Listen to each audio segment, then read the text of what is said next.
Good morning, Hugo.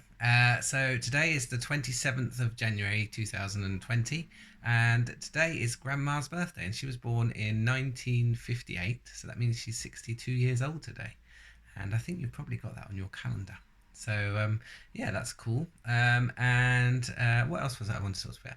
Oh yeah, so we're talking about doing your best, and one thing I wanted to add to that was when you always need to try to do your best, and then sometimes you won't be able to see the future, and you might feel a bit lost. But keep on going, because it's those times when you keep on going when you're lost, that you will get what you want in the end. You just have to believe that you can get it.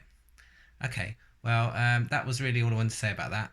Also wanted to say, thinking about you and what you're up to. I couldn't speak to you for a week now, so it's a bit tough. But hope everything's going okay in Japan.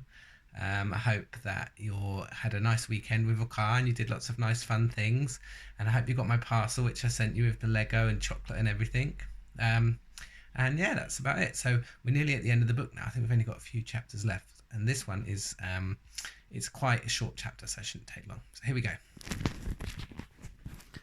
So it's called Deep Chapter 15, Deep Magic from Before the Dawn of Time. While the two girls still crouched in the bushes with their hands over their faces, they heard the voice of the witch calling out, "Now, follow me all, and we will set about what remains of this war. It will not take us long to crush the human vermin and the traitors now that the great fool, the great cat, lies dead." At this moment the children were for a few seconds in very great danger, for the wild cries and a noise of skirling pipes and shrill horns blowing, the whole of that vile rabble came sweeping off the hilltop and down the slope right past their hiding places.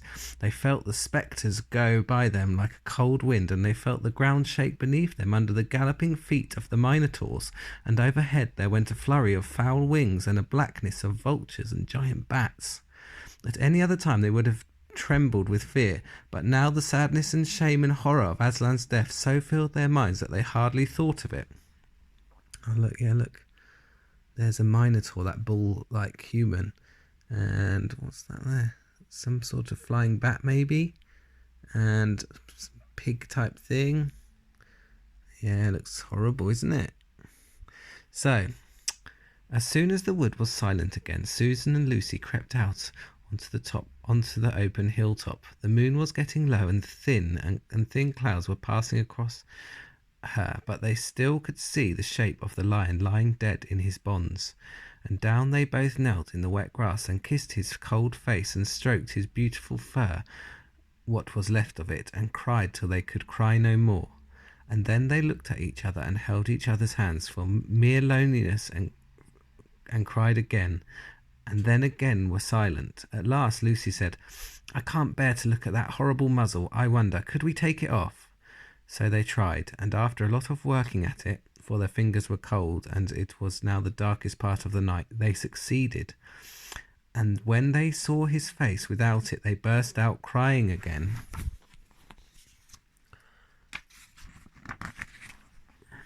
Well, there it is. Okay, so let's see what happens. And kissed it and fondled it and wiped away the blood and the foam as well as they could, and it was all more lonely and hopeless and horrid than I know how to describe. "I wonder, could we untie him as well?" said Susan presently, but the enemies, out of pure spitefulness, had drawn the cords so tight that the girls could make nothing of the knots. I hope no one who reads this book has been quite as miserable as Susan and Lucy were that night. But if you have been, if you've been up all night and cried till you have no more tears left in you, you will know that there comes in the end a sort of quietness. You feel as if nothing is ever going to happen again. At any rate, that was how it felt to these two. Hours and hours seemed to go by in this dead calm, and they hardly noticed that they were getting colder and colder. But at last Lucy noticed two other things. One was the sky on the east side of the hill was a little dark. That dark was a little less dark than it had been an hour ago. The other was some tiny movement on it in grass at her feet. At first she took no interest in this. What did it matter? Nothing mattered now. But at last she saw that whatever it was had begun to move up the upright stones of the stone table. And now, whatever they were moving about on Aslan's body. She peered closer. They were little grey things. It's the mice, Hugo. Ugh, said Susan from the other side of the table. How beastly. They are horrid little mice crawling over him. Go away, you little beasts. And she raised her hand to frighten them away. Wait, said Lucy, who had been looking at them more closely still. Can you see what they are doing? Both girls bent down and stared. I do believe, said Susan. But how queer. They're nibbling away at the cords. That's what I thought, said Lucy. I think they're friendly mice, poor little things. They don't realise he's dead. They think it'll do some good untying him. It was quite definitely lighter by now. Each of the girls noticed for the first time the white face of the other. They could see the mice